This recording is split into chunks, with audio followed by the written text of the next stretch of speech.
Metro Bank believe in the power of team sport. For girls, finding your team is game-changing, which is why they're championing the growth of women's and girls' cricket. They want to help inspire the next generation of female cricketers and drive further visibility of women's sport. Metro Bank and the ECB have created a new photography bank of high-quality images of women's and girls' cricket. The images will be accessible to local cricket clubs free of charge via the ECB Resource Hub, with professional standard imagery available to use across their websites and social channels to assist with the formation of new teams and recruitment of players. Hello and welcome to the Wisden Women's Cricket Weekly Podcast. The international summer may be over, but the domestic summer roars on full speed ahead. We had not one but two finals days this week, so we'll get stuck in to those. We reflect on England's international summer, and we hear from one of the most exciting young players in the country who is yet to appear under the new regime. I'm Yas Rana, and with me today are Ben Gardner and Katya Witney. But first, let's head to Lauren Winfield-Hill to hear about the two finals days and England players missing both finals day and a round of the One Day Cup.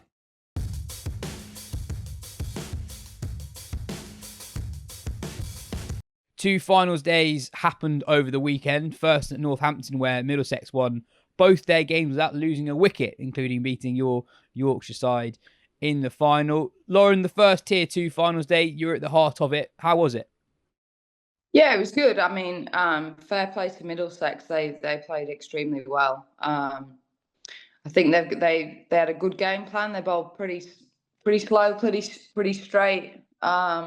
Actually, I thought they set some really quirky fields, which was quite effective. But yeah, I thought they played well. They were very deserved winners in the end. And you know, the two openers batted beautifully. Yeah, just like played. You know, like Finty Trussler's not somebody she's been around Tier 1 systems for a long time. Like she's on Viper's books for years.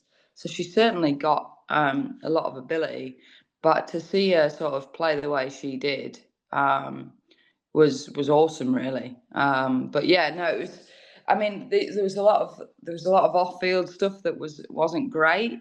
I know, like there was actually quite a nice crowd in that were really behind the cricket and chanting and whatnot at the end of the game. But in terms of like what was open for people coming to watch, you know, like food and beverages and stuff was, you know, there was nothing available. And we had a few little changing room sagas with Glamorgan wanting to get on the beers because they were obviously knocked out, but they were technically in our changing room as well because we were all sharing like the same space. So few teething problems in that sense, but good day. Like some really decent cricket play. Like we played pretty well in the semi, but then just completely capitulated in the final, really. And fair play to Middlesex. They were decent, and like I said, they set really quirky fields that were really effective, and were deserved winners, really.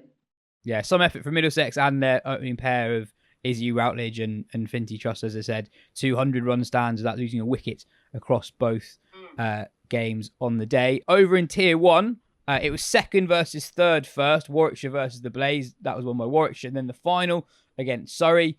Surrey win the final, standout team of the tournament. They were stuttering a bit in the run chase before Grace Harris comes along and then biffs 63 off 33 with plenty of time left spare, although they did do it 5 wickets down. Standout team in the competition, Lauren, you'd say? Yeah, definitely. I think, to be fair, standout team in the competition, but they weren't really the standout team in the final, I don't think. I think the difference was simply Grace Harris, to be honest. I thought the Bears, you know, they were massive underdogs, you know, going into that final, but I thought they actually scrapped and scraped to get to a total that you know, they looked like they were going to get bowled out for about 120 at one point, which we all know at the Oval is just nowhere near enough. So I thought they actually did a good job to get up to the score they did and made a real fist of it. I think there was, before Grace came in and did what she did. It was a real like, okay, this could go one or two ways here. If they get another couple of quick wickets, Surya in a bit of strife. So I thought the difference on the day was simply Grace Harris. Obviously, Sophia Dunkley played nicely, but no one else, no England players really stood up. Apart from Izzy Wong, she had a great day out.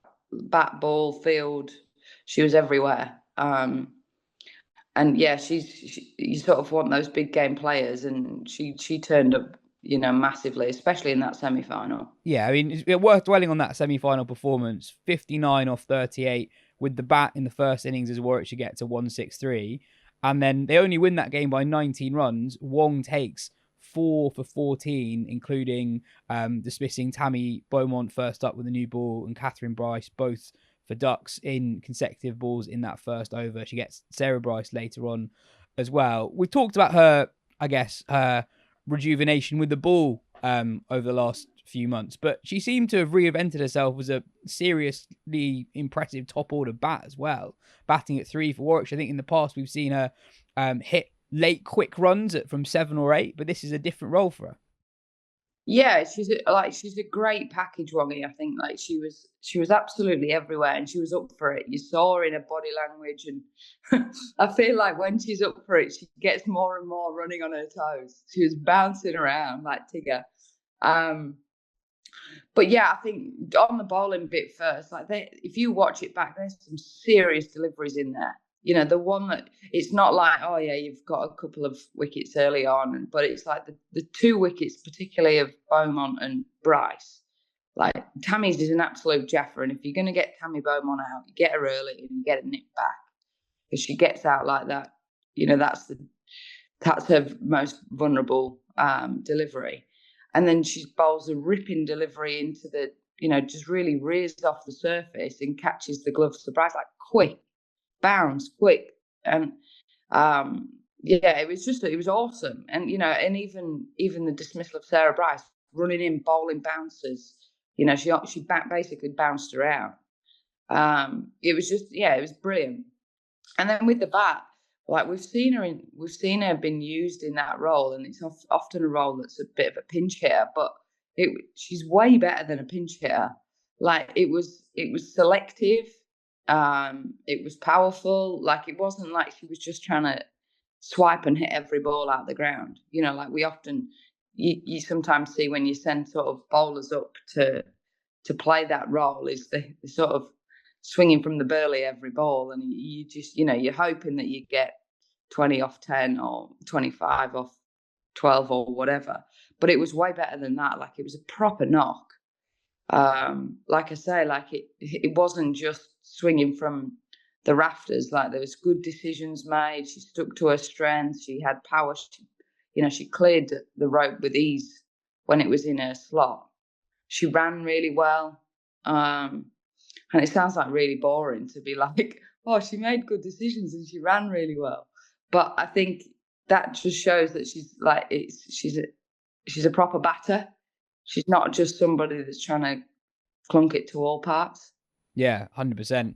Overall, as a spectacle, more than 5,500 people in at the Kia Oval. It's basically 10 times more people there on the finals day this year compared to the finals day last year. And that was with a pretty horrible clash in terms of the final of finals day starting at pretty much exactly the same time as the women's Euros final. So you imagine so many people who would have wanted to be there at the Oval chose to watch the football, understandably, I suppose. So yeah, I think a really good effort in the first year of it. Just on that, actually, I do think it's a bit interesting. So like the finals day, the tier 2 finals day on the Saturday, obviously the final didn't start till 7 o'clock or something like that, gone 7. And I don't know why, and I know even like the Lionesses, obviously you don't know how they're gonna go in that comp, but even take the football out of it, like with the test match on, I don't know why the final was that early, or why the whole day was 12:30. For me, it should be like 2:30 and then 6:37. So then you've got it after the test match for the men, and obviously then the football would have been. So that would be the only thing. I thought it was a great day. I thought the atmosphere was good. There was decent numbers in without feeling like it was. Like I say, I think if the football hadn't have been on, they'd have got a lot more in. The pitch was great, as you'd expect. Decent boundary sizes. So I thought it was great. I think the only thing would be is just to try and get it a bit more in that prime time spot for the final with a later start. Yeah, I think both for people in the ground, but also for people watching on the TV. So many people might have been watching the end of the men's test and just kept watching Sky, and then it would have turned on to the start of the final rather than halfway through it or whatever it was in the end. Yeah, I agree. But I think, all in all, like I say, I think it was a shame not all England players were there and available and playing. But I think as a whole, I think the whole blast this year, tier 2 and tier 1, I feel like we do often hammer the ECB at times, but I think it's been much improved from last year. The double headers have worked. Being at the county grounds more often has worked really well. And it has felt like, if you can attract Elise Perry to come play, and we've had world-class overseas playing in the competition this year. And I think Gracie spoke really well at the end, actually. She said this, it's been a competition that she's really enjoyed. She said the standard's been great.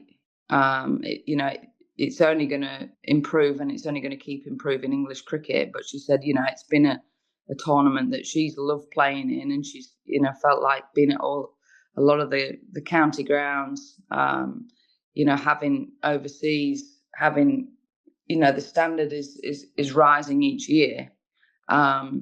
I thought was a real good sort of nudge in the right direction.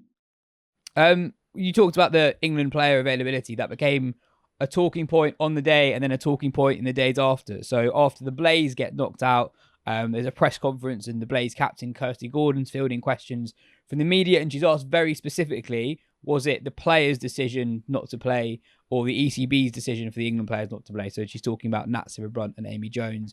And I think it's fair to say Kirsty Gordon sounded quite annoyed while she was being asked this, and she said very clearly it was the players' decision.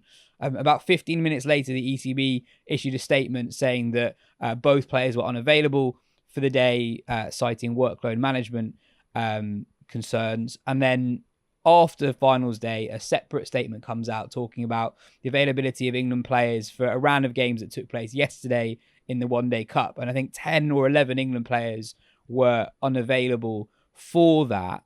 It feels like these are missed opportunities to talk about what everyone was talking about, from head coach to us in the media at the start of the season. Everyone seemed to be on the same page that England players need to be playing more competitive cricket. Finals day feels like a very good opportunity to be playing competitive cricket. I think obviously Amy Jones and Nat Sciver-Brunt in two very different cases there. And then also to miss a juicy round of the One Day Cup when there's still quite a long time until the actual 100 starts. It feels like it's a missed opportunity. Yeah, it feels like a circus at the minute, doesn't it? Like it feels very reactive a lot of the time with like, oh, well, they were unavailable. Well, why did you not say that before if that was the case? And then poor old Kirsty Gordon being fed to the lions, having to, Just after she's lost a semi-final, Just lost a semi-final, probably pretty pissed that they're not available, because if they were available, sure, your chances of getting through to the final are significantly enhanced. It just feels like a bit of a circus at the minute, like in terms of Nat Sciver-Brunt, like I'm not worried. She's obviously, I mean, she's got life stress, hasn't she? She's got a brand new baby. Like, she's just taken on the England captaincy. It's been a big summer for her. And let's be honest, nobody's worried about her performances under high pressure, because she's arguably one of the best in the world. Actually, the steeper the task, the better she gets. And she's been managing niggles, clearly, because she's not been bowling. So I'm not worried about Nat Sciver-Brunt, but I just think it sounds a bit strange when you're managing workloads when you've scored 108 runs in 8 games as Amy Jones. Like, that's not that's not a lot of balls faced. And I know she's kept every game, but I just, that was I don't think that's a high workload. I don't know if I was setting goals for the season, I'm not sure that would tick as a big summer. It's something that's happening across both, I think, all cricket, definitely, and maybe all sport more generally, is that there's an opaqueness around communications of why players are not available. It's just workload management and personal reasons, when in some cases those personal reasons are 100% legitimate, but they're not always so.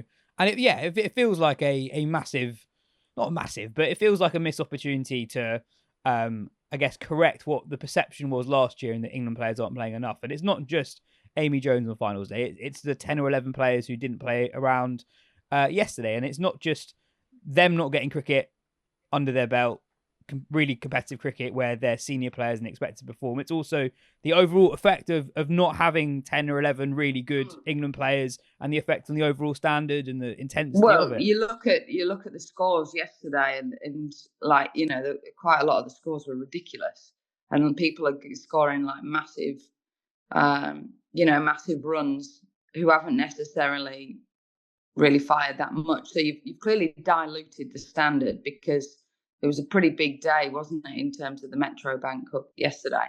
I mean, and it's not just a target thing at Amy Jones, but like clearly there's more on a final on Sky at the Oval than there is in the Metro Bank Cup game.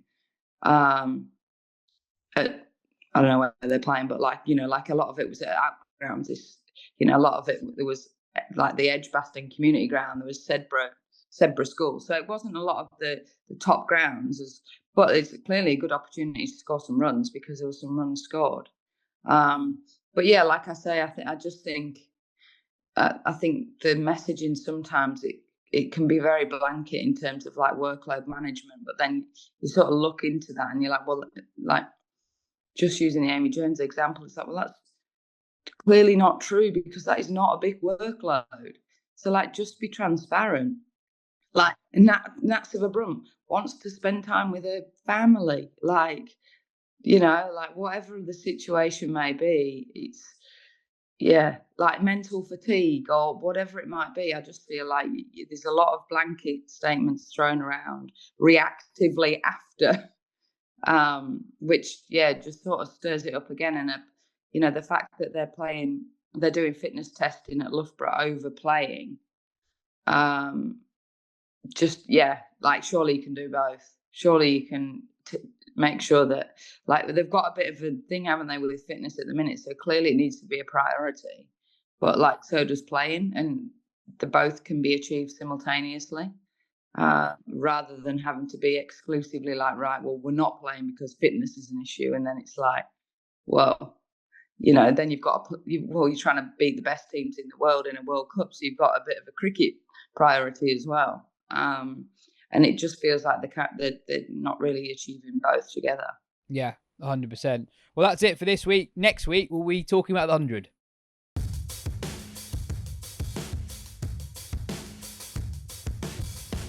Now it's all done and dusted. What are your final reflections on the summer? With the World Cup round the corner, Katya, where are your expectations around England now for the World Cup that's just around the corner compared to where they were before Charlotte Edwards oversaw England for a single game? I think it's complicated. My expectations are kind of similar in that I think that if England make the knockouts of that World Cup, they will have met expectations and possibly exceeded expectations. That's almost pretty much the same expectation I had at the beginning of the summer, just before Charlotte Edwards took over and just before we had any international cricket. But I do think progress has been made during the summer, just not in terms of where I think their current performance level is at in terms of knockout competitions and relative to other sides who are going to be in that. And also, that's not just on England. India came over and I think actually really surprised us all in terms of just how clinical they were and just how dominant they were. And that's not saying that we didn't think India were good before the start of the series. We had concerns over their bowling attack, and their batting attack looks like it's in awesome form. And we know how good Australia are. We know what happened in the T20 World Cup. So yeah, I think my expectations are the same, but there has been some progress made, particularly in the batting, I think, with England. Sophia Dunkley has had an awesome summer, and getting her put in at that number 5 position in the ODI side is a really positive move, I think.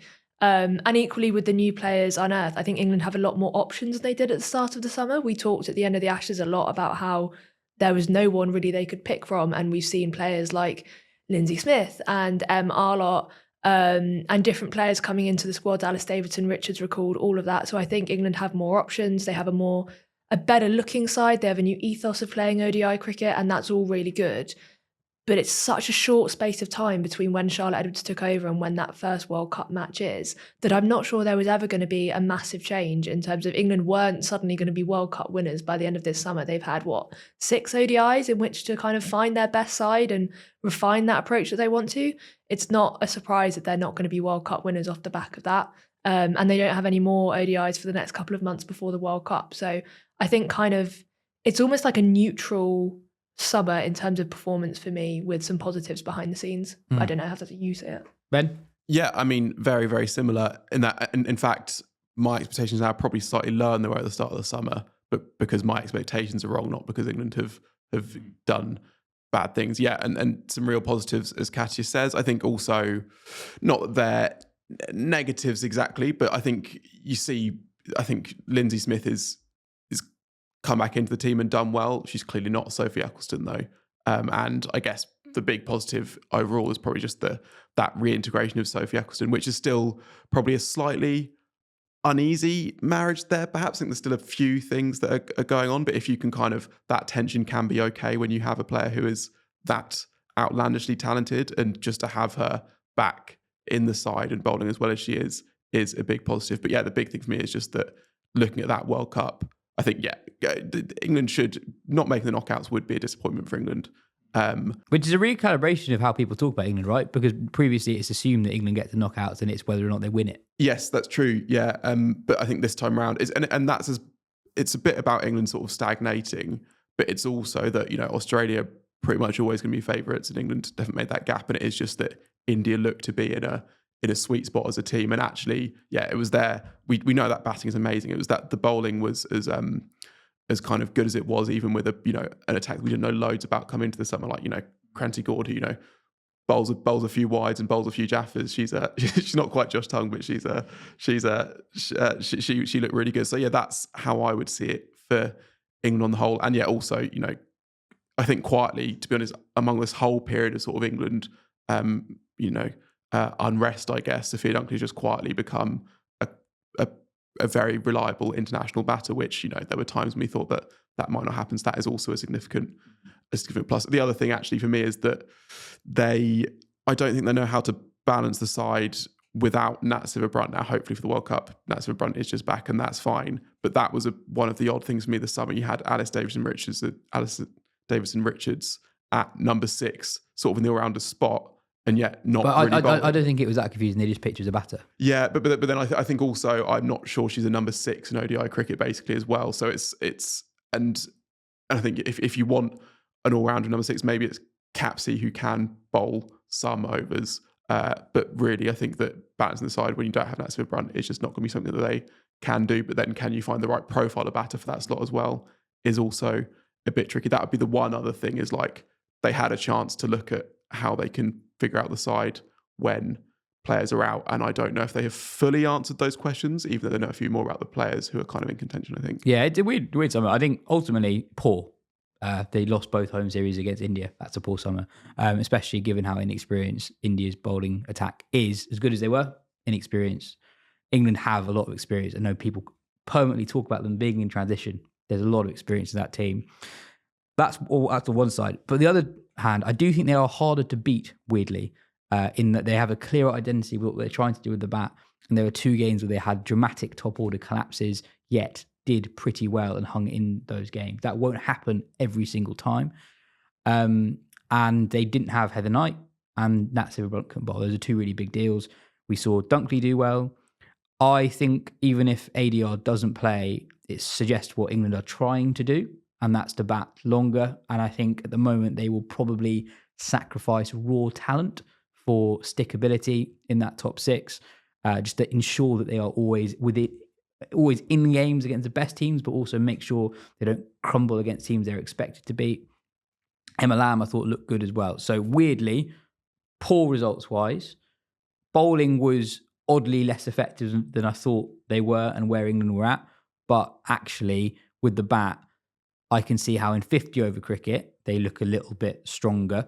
I think where I'm a little bit more worried is actually throwing it forward to next year for the home T20 World Cup, because that is one where you really would want England to be in a position going into that as one of the favourites.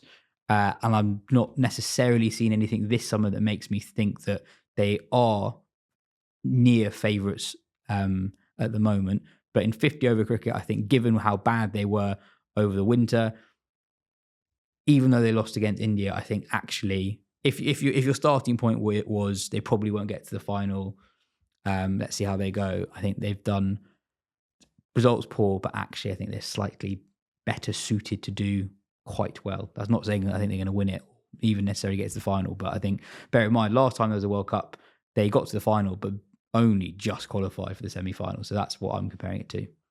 We're going to pick our player of the summer and then moment of the summer. Ben, do you want to go first for player of the summer? Yeah, and in a way, it's a strange one because obviously she didn't feature in the whole summer.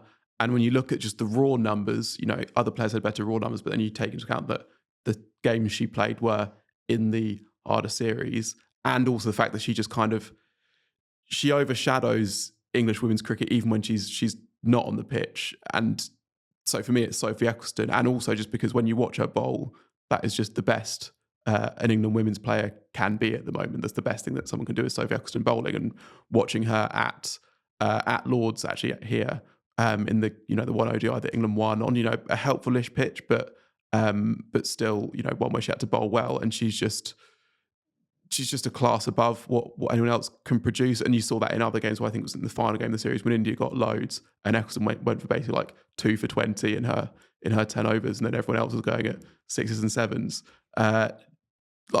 There's a world of difference between how good she is and how good her best is and how good the best of the next best is, and how good the England attack is with her in it and not. And that for me is why she will basically be the player of the summer whenever she plays a good match for England, even though that's a boring answer, I think. On Ecclestone as well, for me, she's not my player of the summer as well, but when she came back into the side, it was the kind of, and it sounds weird, but almost the leadership aspect of her coming back in as well, because England don't have that many natural out-and-out big and brash leaders who are outwardly competitive and outwardly aggressive and outwardly emotive with how they are on the field. Ecclestone is very much that, and obviously they've got Nat Sciver-Brunt now as captain, but she has publicly said, Catherine Sciver-Brunt has publicly said now that Nat's style is much more understated, and she's much more of a leader off the field, and she's much more of a leader in how she conducts herself. That's one way of doing it. You need a mix of both in a side, and Ecclestone brings that into the side, and she's one of the only players who does that, especially with Heather Knight not playing. It was that extra aspect of that having that kind of individual in your side that England immediately looked more competitive and more like they were on the field and ready to go toe-to-toe with India. Yeah, I think for me, it's just going to be forward. My moment this summer was actually Ecclestone returning, and that was crystallised in the interview that she did before the Durham game, where she said that she really was close to retiring during the West Indies series. So I think that England have secured the services of Ecclestone at the moment, I think is absolutely huge. And as we now know that shouldn't have been taken for granted even just a few weeks ago. Katya, who's your player of the summer? My player of the summer, again, is not someone who's been involved in every match in the summer, but encapsulates kind of, I think, the story of the English summer, putting aside the Ecclestone stuff, which is Arlott. She was obviously picked by Edwards after having an amazing run in the domestic format and has been having a couple of really good seasons over the past couple of years. She kind of fits in that ADR mould of those players who are of a certain age bracket who have perhaps missed out on selection in favour of younger players, and while those spots in the side have been taken up by the kind of England legends who have held them for the past 10 years. She's slightly different to ADR for me in that I think there's always been whispers that ADR should have been picked, especially after that Test century and in the ODI side particularly. with Emma Arlott, there weren't that many people saying, oh, Emma Arlott should be in this England side. But she came in, and then in the T20 in Canterbury, the first T20 of the summer, she looked so nervous when she came onto bowl and immediately was successful. And the other moment to pick out with her, I think, is that T20 at Lords, where England came in needing to win the match to win the series, and she was so good in that kind of lower order all-rounder role. I think the one question with her is, where does she best fit in the batting order? Because she got that century from number 8 in the Metro Bank at the beginning of the season. But I think number 7, number 8 is a bit too high for her to be batting in international cricket. It's an interesting one, though, because at one point, Edwards said it's her power hitting that she really likes, and at times she's been carded at 7. Yeah, I get that, but it does feel slightly too high for her, especially with, like we said, the brand of ODI cricket England are trying to play at the minute, and especially if they're prone to those top order collapses still, that feels like it's a little bit too high for her. Perhaps with Nat Sciver-Brunt not able to bowl, that's meant she's coming a bit higher than needed. So I think there's still that question over what her role is in the side. But just her kind of story and her personality as well, she feels like someone who was really matured and come into her own in her late 20s and is ready for that final step, and it just feels really good that players have now been afforded the right to ply their trade in domestic cricket, really learn their skills. She feels like she knows exactly who she is as a player, exactly how she bowls, and she's ready for that international career. And yeah, it felt like a really nice kind of wholesome story over the course of the summer. For me, it's Dunkley, just because she had a good series against India. The better players have better raw numbers than her over the course of the summer, but Dunkley was good in both series against India. And I think it's also been a long time since an England player has nailed it in the middle order. It's slightly harder, I think, to be a number 5 in both T20 and ODI cricket. So I think that's significant. Your moments of the summer? Mine was back to Canterbury. Mine was Hayley Matthews' century. So not actually an England moment, but I think maybe Shmitty Mandana, but I think for me that Hayley Matthews was the innings of the summer. I think that was the most exciting because it was just one person against a team. Yeah, exactly. And the one person looked like they could do it. Yeah, I've got the scorecard here. Only 2 other batters made it into double figures, and the next highest score in the innings was 17. There was also that moment where Liliana Grimond was run out, and she was visibly like, I've got to do this on my own. And she, it just kind of, we know Hayley Matthews carries a lot of the West Indies side. I think this summer that was slightly exaggerated because of how many injuries they were carrying and how many really young, really inexperienced players were in their side. But it was just like watching someone had just a complete masterclass in how to construct a T20 innings. We were messaging at the time trying to look at like different stats that were to do with it. And she's actually done the exact same innings pretty much before as well, which was actually my moment of the innings, finding out that this exceptional one-off innings that you should play, she's actually repeated at least once. The one-off is not a one-off. Yeah, but it was just amazing. And then I was at Canterbury, and coming into the press conference afterwards, she just had this look of kind of like, yeah, this is how I do it. And that was my moment of summer. And equally, it was the first match of the summer, and it had that kind of new, and people felt excited about watching England again because you had this legendary figure in charge of England, new captain, and it having been through the depths of the Ashes over the winter, the depths of the losing every game, the media stuff, sleep deprivation, all of that. It felt so refreshing to be at that first game of the summer where people were excited to watch England again. So combine that with that Matthews century, that was my moment of the summer. Ben? Mine was at the Oval, which was, I think, probably just about the game of the summer when the third T20, I think, against India. So it's all sort of not quite wheels falling off, but the Charlotte Edwards regime has hit its first speed bump, lost the first 2 games, need to win, stay alive, put up a big opening partnership, and then sort of collapse from there. And then it looks like India have totally got it in the bag. I think they need 7s off the last 7 overs with, I think, 8 wickets in hand. First Filer bowls this over like at the speed line. I think the fastest over in women's cricket history is that we have ball tracking data for that kind of helps get this comeback moving along. Even in that, you have this actually calamitous fielding performance. Under the lights, where England I think drop at least 5 catches. There's one that Bell spills one early, and then she goes, and then there's one where she's 2 for on the rope and she takes a brilliant catch but then falls over the rope. There's other catches going down, and so it becomes the absolute pivotal moment.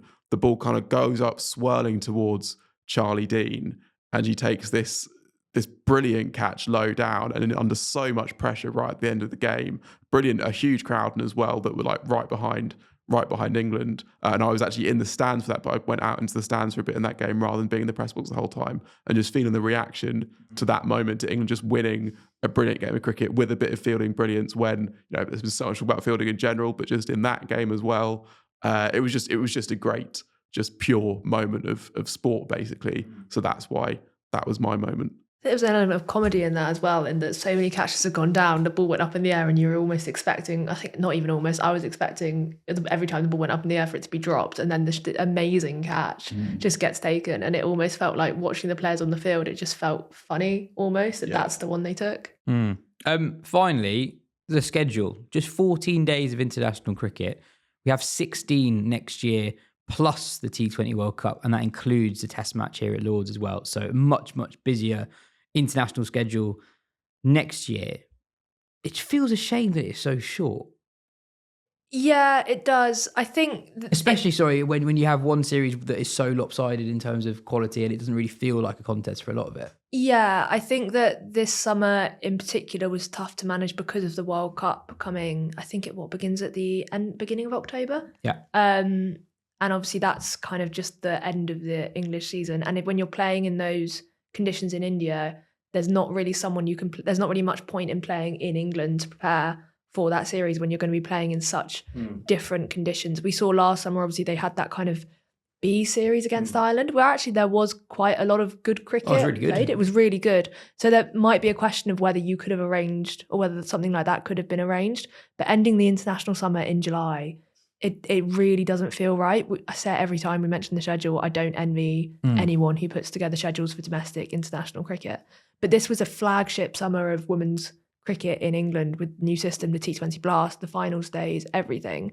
It feels like there could have been more put in, or just more series. I think the way to go forward with women's cricket is having more. If you're not going to make test cricket, if you're not going to have a test in the summer, you need to have more bilateral series if that's how you're going to do it. And I looked back a bit at the last kind of 10 years of total days of international cricket scheduled for both England men and England women across the summer. And the last 2 years have been the earliest that the international summer, this year has been the earliest year women's international cricket has ended for the summer since 2019. So normally they do carry on till September. And over those 10 years, the average days for an international summer is just under 13 for England women. If you take out test matches for men, it's a day more. So men on average have one more white ball match scheduled per summer. Oh, really? So even when you take away test matches? Yeah, even when you take away test matches.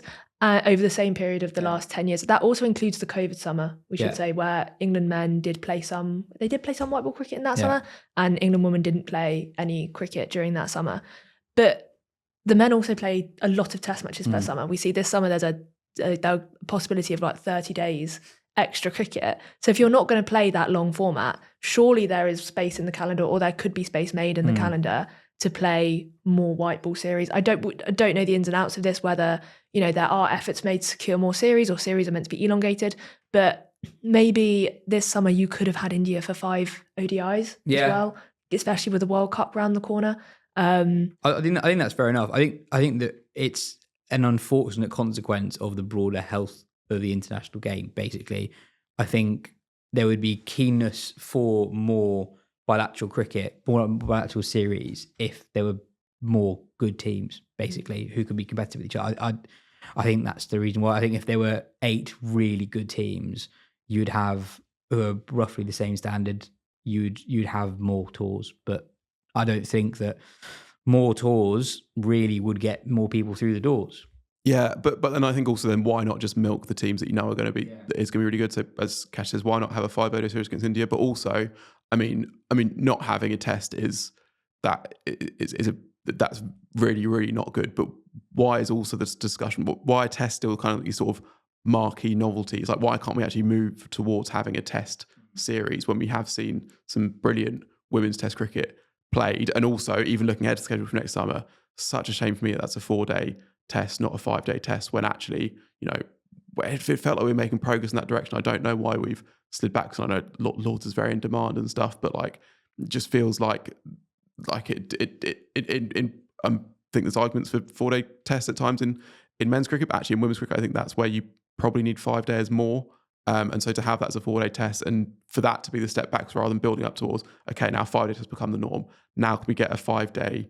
Because also, if you can build up towards a test series, and you can almost invite a team just to play test cricket in a summer, if you are having, say, a 2-test series or a 3-test series, now it would feel like a bit of an oddity to invite a team just to play a test. You fly in basically for a week or 10 days and fly out again. But if you build up towards a test series, you play that, you play a second test, there's a proper tour there, and then you're gone. That feels like that's what we should be building up to, not this kind of 2 weeks effectively of women's cricket across of England cricket in a summer is just so far from enough. But that's what's happening next summer, isn't it? India are flying over to play test at Lords. Well, but they'll be in the country already, right, for the T20 World Cups, and they're playing some beforehand. So it's kind of like a tour split either side of a World Cup, which I'm sort of more fine with. But again, that test match feels a bit weird. Like, so I do understand the reasons why they don't have it this summer in terms of scheduling and in terms of it just being tough to fit in with a big marquee men's tour against India.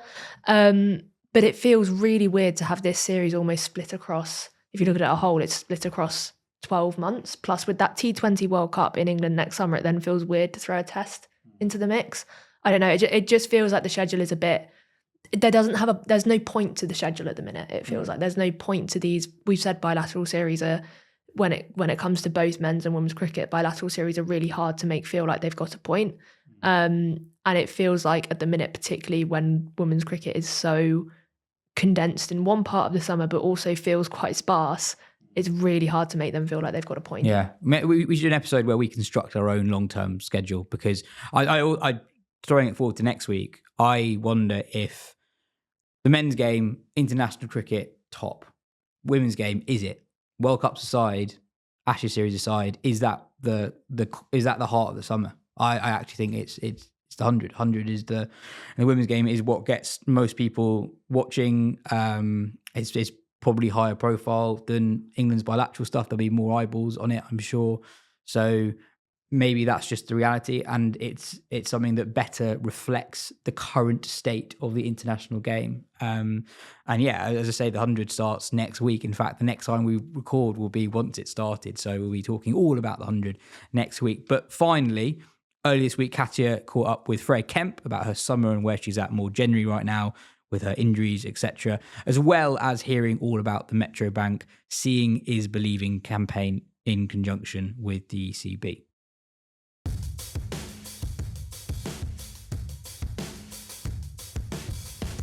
We're delighted to have England all-rounder and Hampshire all-rounder Freya Kemp on the podcast to talk about her summer, career and Metro Bank's Seeing is Believing campaign, which aims to help inspire the next generation of female cricketers by driving further visibility of women's sport. To do this, Metro Bank and the ECB have created a new photography bank of high-quality images of women's and girls' cricket, which will be accessible to local cricket clubs free of charge via the ECB Resource Hub. Freya, why is visual representation so important to inspire young girls in particular to take up the sport? Obviously, it was great to be involved in the Seeing is Believing activation. I guess the work that Metro Bank's done is really powerful, and it shows that if women and girls kind of see images or photos of other girls and women involved in cricket, then it inspires them to take up cricket. And obviously any work we can do to try and inspire girls or women to take up cricket is obviously so powerful and really good for the game. So it was really amazing to be part of it.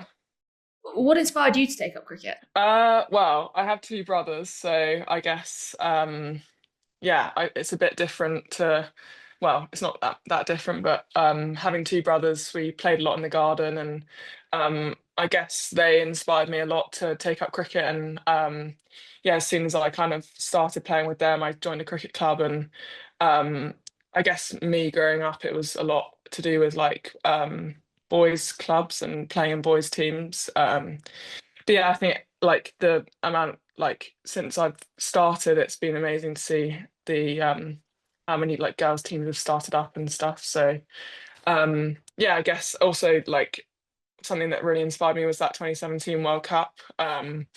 Seeing that happen and yeah, seeing I guess the publicity and traction from that has been really powerful, and yeah, it definitely kind of sparked something in me, I guess.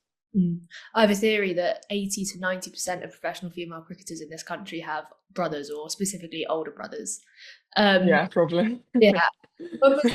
When was the first time you realised that playing cricket could be an option professionally for you? I guess I don't remember a specific time, but it's just growing up, the more kind of women and girls cricket I've played, like obviously started at Sussex. That was when I first played for like a girls team, and yeah, just progressing through the age groups there, and then playing Sussex women, being part of Southern Vipers Academy. I guess as it just all started to kind of progress, I just realised more, and obviously the Kia Super League was going on like when I was first on like the Southern Vipers Academy. So yeah, I guess just watching it all unfold has been amazing. And yeah, I guess it wasn't a specific time, but just as I've progressed, I kind of realised that it could be a career. And there are some really powerful female role models at Sussex, and also then via osmosis through to Hampshire now as well. We think Georgia Adams, historically, Sarah Taylor. Who were your role models that you looked up when you were just getting started in the professional game? Well, I guess it's all those girls that were in the 2017 World Cup, like Heather and Nat, and obviously it's all people that now I'm lucky enough to share and like play with. So yeah, I guess looking up to them and seeing that happen was yeah, so powerful. We're now 8 years on from that, and the women's game has gone through several changes in England since then. And including yesterday at Tier 1 Blast Finals Day, we saw a record attendance for a standalone women's T20 event in this country. What more still needs to be done to increase that visibility and improve the role models available out there, or the accessibility of them for young girls? I guess obviously this Seeing is Believing campaign, the images taken can kind of be used on social platforms, or just used as much as possible to gain publicity and try and get the next generation of female cricketers to kind of see themselves represented and see what they could do. But yeah, it's just great for the grassroots clubs to kind of be able to try and get women and girls signed up to clubs and participating as much as possible, I guess. And just circling back slightly to 2017, it was only 5 years after that that you made your debut, and that was against India as well, and that was against Lords. That must have been a really special moment of kind of the seeing is believing arc. Obviously, playing for England is a dream come true. So yeah, I guess watching that 2017 World Cup and then playing at Lords and playing at all these amazing grounds is really surreal. And yeah, I guess it just shows seeing is believing, I guess. That summer, so 2022 summer, when you made your debut, or your international debut, sorry, you exploded onto the scene as a powerful boundary hitter and a left armer. You became the youngest player, male or female, to score a T20I half century for England at 17 years old. You're still only 20. How did you manage that sudden ascension to being one of England's brightest prospects at a time where there was a real light being shone onto the women's game, and still as a teenager? Oh yeah, I guess I don't really think too much into that kind of stuff. I just try and focus on myself and just continually getting better and trying to get the best out of myself and others around me, and just try and help the team as much as possible. So yeah, I guess how do I manage it? I didn't really think too much about it, and yeah, just tried to keep my head down and yeah, try and keep getting better and keep progressing as much as possible. It must have been helpful to have a support network around you to kind of keep you grounded. Obviously, my family are so supportive to me, but also I guess at the time I had Charlotte Edwards at Southern Vipers or at Hampshire, and she's been so supportive to me. And even like Ian Cox, who's the academy director at Hampshire now, but I've grown up with him as my coach, kind of from Sussex to Southern Vipers and stuff. So yeah, I guess I just keep checking in on and chatting to people that have been really helpful to me and who I really trust, and yeah, just try and yeah, just focus on myself and trying to improve as much as possible. You were given a central contract at the end of that year. Was that something that you anticipated coming so quickly? I mean, you must have been still at or just finished school at that point. Yeah, not. I didn't expect it at all. Obviously, I don't think you ever do with these things. Yeah, I was just finishing school at the time, and well, I think I was still at school actually. I think I had another year. But yeah, obviously I've had my injury troubles as well, and the ECB have been really supportive for me. So can't thank them enough, I guess. Well, we had Davina Perrin on the pod the other week, and she spoke about the challenges of playing domestic and professional cricket while having to keep on top of schoolwork. Was that something that you experienced? Yeah, definitely. Beeds. I went to Beeds in Sussex, and again, they were so supportive to me. And yeah, I wasn't at school that much, but managed to get some A levels and GCSEs, and yeah, I guess they were so supportive to me while I was at school as well. And obviously, the teams that I was playing for, Southern Vipers and England, they were also very understanding and supportive around that. And you mentioned the struggles you've had with injury, particularly with stress fractures in your back, which have prevented you from bowling for long periods of time. You returned home early from the tour of South Africa late last year and were managing the injury during the A tour of Australia. How tough has it been to keep plugging away and keep going through that rehab while missing international series and trying to get back to where you want to be? Yeah, it's very frustrating, and obviously it tests you a lot. But I'm so lucky that the ECB have been so supportive, Hampshire have been so supportive. Yeah, everyone has been supportive, I guess.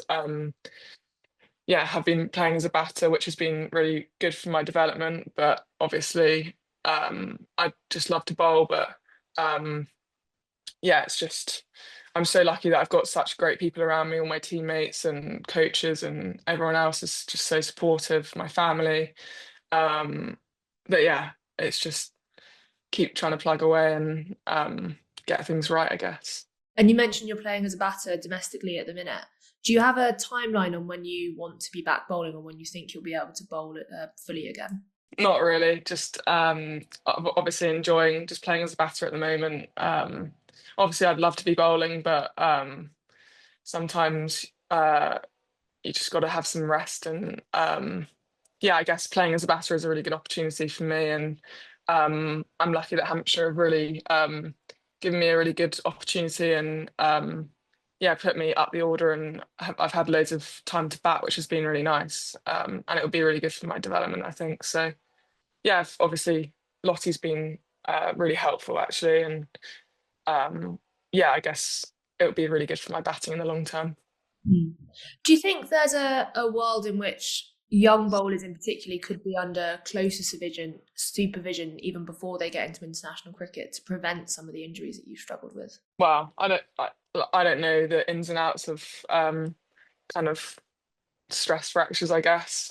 But I think we're definitely lucky that, I mean, I obviously have only seen Hampshire, but the setup there with the science and medicine team is amazing. So I guess before people get picked for England, they have that great support, hopefully, at their counties. So I guess that's really powerful. And you mentioned playing as a specialist batter. You scored a half century at Guildford last week in a match that went down to the wire. Scored a couple of 50s for England A against New Zealand A last month, batting at number 5. Where do you see your best use or your natural home with the bat? Because you've slid up and down orders a bit, both at Hampshire and England. I don't know is the honest question. Obviously, just want to try and help the team out as much as possible, and whoever I'm playing for, just try and help the team out, and I guess being able to adapt to different situations and wherever you're batting is really powerful. So I guess every opportunity I get I'm just really thankful for, and it's just adapting to those situations you find yourself in. Just to finish up, you mentioned Charlotte Edwards a minute ago. She's someone who you've worked with a lot at Southampton and now at England level as well. What impact has she had on you as a player throughout your career? Lottie's been really influential on me, I guess, and has supported me so much. Obviously, when she was at Southern Vipers, and just has always been so helpful, and been always so supportive. She's been really good, and obviously now she's at England, it's great, and she's been really helpful.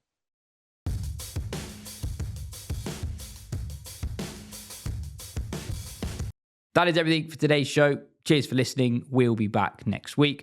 Thanks to Metrobank, girls' cricket clubs can now access royalty-free images to promote women's and girls' cricket within their community.